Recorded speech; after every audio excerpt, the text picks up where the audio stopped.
चलिए यहां देखेंगे, कह रहा है जीवन की उत्पत्ति के सिद्धांत, theory about origin of life. क्या कर रहा है बाबू, यहां देखेंगे हम लोग जीवन के उत्पत्ति के सिद्धांत, यानी जीवन के उत्पत्ति के बारे में क्या क्या सिद्धांत। तो theory about origin of life, यानी बहुत सारे वैज्ञानिकों ने, ठीक है इधर देखो, बहुत सारे वैज्ञानिकों ने अपना अपना मत दिया। मत मतलब अपने अपने बातों को दिया, अपने अपने बातों को रख कि जीव की उत्पत्ति हुई कैसे। ग्रंथ के अनुसार अलग बताया गया कि जीव की उत्पत्ति कैसे हुई है, यानी मनुष्य जाति या दुनिया में जितने भी जो जीव जंतु है आखिर वो कैसे हुए। तो हम लोग भगवान बनाए हम लोगों को, ग्रंथ के हिसाब से हम लोग कहते हैं। वैज्ञानिक के अनुसार अपना अपना एक मत, अपने अपने बातों को उन्होंने बोला कि जीव की उत्पत्ति हुई कैसे। बहुत सारे वैज्ञानिक ने बहुत सारे अपने अपने बातों को, ठीक है। तो यही कह रहा है कि एक मिस्रवासी जो है लोग, ये लोग जीव की उत्पत्ति के बारे में कुछ और बोला। रेडी, उसके बाद से रेडी ने, साइंटिस्ट में रेडी ने कुछ और बोला, लीव पास्टर ने कुछ और बोला।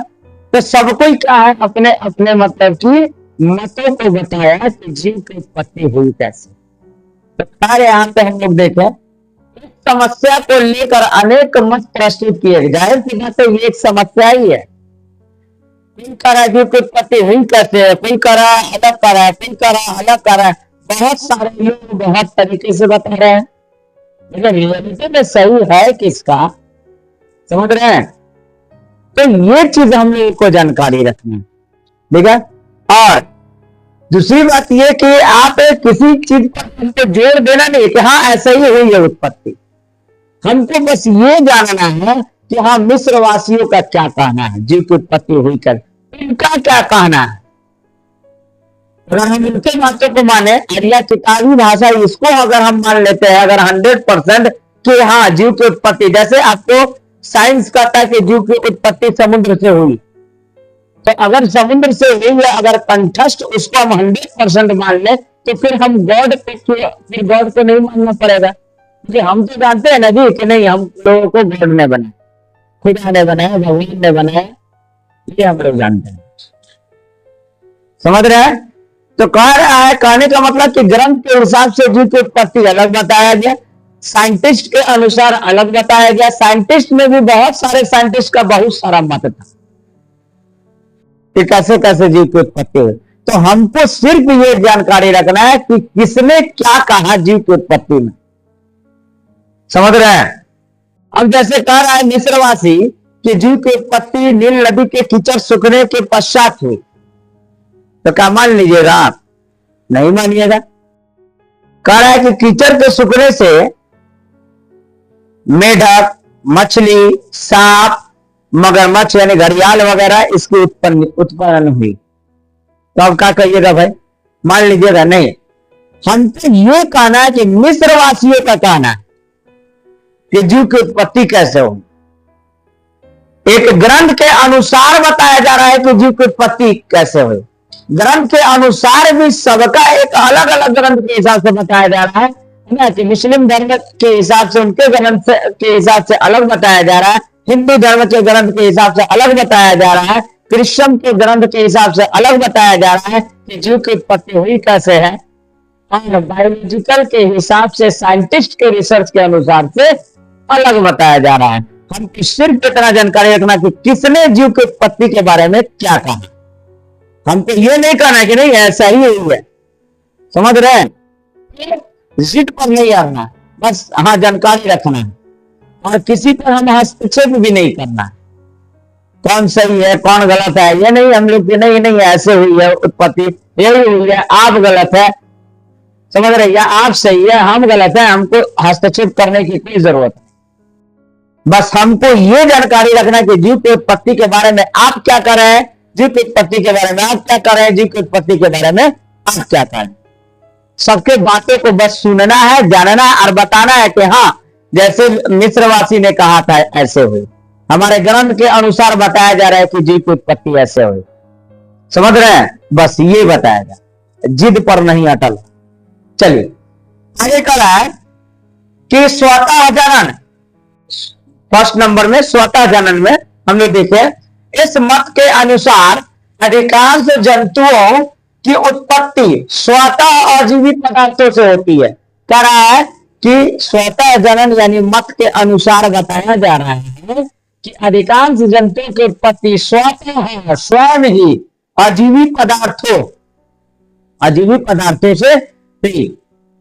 यानी मिस्रवासी का विश्वास था कि, अपना भरोसा देता है, विश्वास था कि नील नदी के कीचड़ सूखने के पश्चात, नील नदी के कीचड़ सूखने के पश्चात यानी बाद, मछली, मेढक, सांप, घड़ियाल इत्यादि जीवित जंतु अपने आप पैदा हो जाते हैं।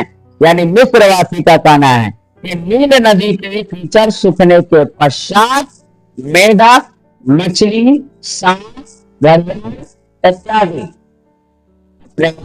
उत्पन्न हो जाते। ये चीज कहा जा रहा है। फिर कहा है इस मत के प्रवर्तकों के अनुसार, यानी रिसर्च मैन के अनुसार बताया जा रहा है कि मक्खियां मांस से, कहना है उनका, मक्खी, जो मक्खी हम देख रहे हैं, मांस से, और तितलियां जो है छेने से उत्पन्न हुई है। छेने से। अब सवाल खड़ा हो रहा है कि छेना से भरे तितली कैसे उत्पन्न होगी, और मांस से मक्खियां कैसे? तो उन्होंने देखा कि मांस पर मक्खियां मंडरा रही है, तो देखा उस चीज को कह दिया कि हाँ जी मांस यानी कि मक्खियां यानी उत्पन्न हुई है। स्टार्टिंग पे तो नहीं देखा, लेकिन उन्होंने देखा और उन्होंने कह दिया कि आखिर मक्खियां आई कहां से? यहाँ तो मांस था, मक्खी तो था नहीं। ठीक है, हम मांस रखे, कुछ समय के पश्चात यानी कि बाद मक्खियां दुनिया की आ गई।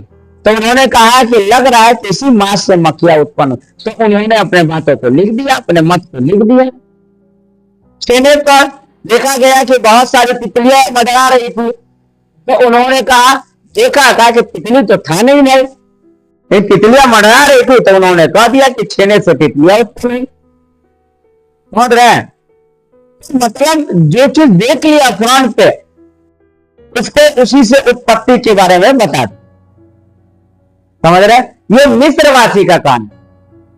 हमारा तो कहना नहीं है, हम तो सिर्फ इतना जानकारी रखना है, ये बताना है कि हाँ मिस्रवासी का क्वेश्चन अगर आता है कि जीव की उत्पत्ति के संदर्भ में मिस्रवासियों का क्या कहना था, या जीव की उत्पत्ति कैसे हुई, मिस्रवासियों का क्या कहना था, ये क्वेश्चन है। तो आपका आंसर यही होगा कि मिस्रवासियों का कहना यह था कि नील नदी के कीचड़ सूखने के पश्चात मेढक, सांप, मछली, घड़ियाल इत्यादि और मांस से मक्खियां और छेने से तितलियां उत्पन्न।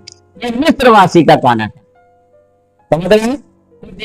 तो फिर क्या हुआ कि रेड्डी ने इस धारणा को धक्का देने वाला पहला वैज्ञानिक इटली निवासी फ्रांसिस्को रेड्डी का प्रयोग था। कह रहा है कि इनके धारणा को धक्का दिया गया, ऐसे कोई बात नहीं है, मांस से मक्खी और छेने से तितलियां उत्पन्न होंगे। तो उनके बातों को धक्का दिया कि नहीं ऐसा नहीं।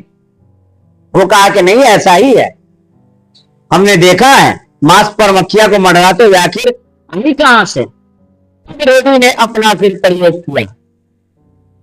रेड्डी ने फिर अपना प्रयोग किया कि ठीक है, अगर मांस से मक्खियां आई है तो ठीक है, मांस रख रहे हैं, अब मक्खियां आ रही है कि नहीं आ रही है तो देख रहा है। तो खैर रेड्डी का प्रयोग में हम लोग आगे पढ़ेंगे, लेकिन थोड़ा सा हिंट दे रहे। तो रेड्डी ने क्या किया, 2000 लिया, 2000 में मांस, 2000 में मांस के टुकड़े को डाल दिया और 2000 में 1000 पे ढक दिया, 1000 पे खुला छोड़ दिया। जो झांका वो मलमल के कपड़ों से यानी कि उसको बांध दिया और एक को खुला छोड़ दिया और दोनों में मांस सड़ने के लिए छोड़ा। कुछ समय के पश्चात उन्होंने देखा कि मक्खियां बंद जार जो था, बंद जार मतलब शीशे का बोतल, बंद जार में देखा कि मक्खियां, जो मलमल का कपड़ा था उसके ऊपर अंडे, लार्वा मक्खियां मंडरा रहे थे, क्योंकि अंदर कैसे गए थे। और खुले जार में देखा कि खुले जार में लार्वा, अंडा और मक्खियां दोनों पहुंच गई थी वहां पे मांस पर थी। तो खुला जार में तो पहुंच गए, तो मान लीजिएगा हम मान लेते हैं कुछ देर के लिए कि हाँ खुला जार में मक्खियां आ गई कहीं ना कहीं से, इसी से पैदा है, तो फिर बंद जार में ऊपर ही क्यों आ गई? अगर बच्चे में मक्खियां मांस से उत्पन्न होती तो बंद जार के अंदर मक्खियां होती ना जी। तो रेड्डी ने यही कहा कि नहीं, ऐसा कुछ नहीं है, मांस से मक्खियां उत्पन्न नहीं हुई, और मिस्र वासियों के बात को क्या किया, धक्का दिया, क्या कि नहीं ये आप गलत बोल रहे हैं। कोई दिक्कत, ये इतना टॉपिक हम लोगों का कल हम लोग कर लेंगे रेडी का प्रयोग वगैरह के बारे में, क्योंकि अभी छोड़ रहे हैं ना, क्योंकि बारिश के कारण तो बहुत सारे लोग नहीं आए, लोग का छोटे हैं, तो इसलिए चैनल पर वो लोग देख लेंगे, है ना, तो समझ लेंगे, उन लोग का क्लियर हो जाएगा।